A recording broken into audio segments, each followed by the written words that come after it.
Okay, this can happen. Duke. Some people say that because of modern technology, we are losing our communication skills. Do you agree?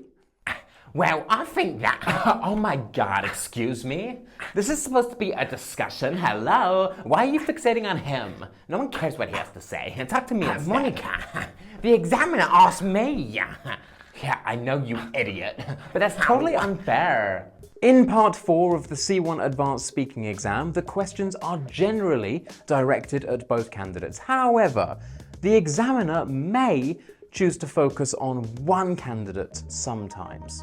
But that's like totally favoritism, Mr. Toby. No, actually, this is the examiner trying to help you. Remember, during part 3 of the speaking exam, the examiner has absolutely no control over which candidate speaks and for how long. So, if one candidate has dominated the interaction, or if one candidate is especially shy, they may not have produced enough language for the examiners to adequately mark.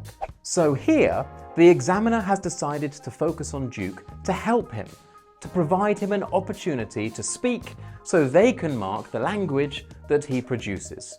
So, let's see what happens. Well, I think that's kind of true. In the past, communication was not only words, but also body language.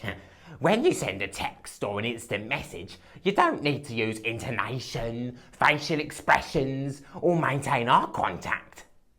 I think because of that, many people today feel nervous when they interact with people in the real world.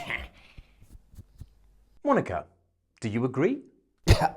Excuse me, what did you say? I wasn't listening because you asked him the question and not me. Rude.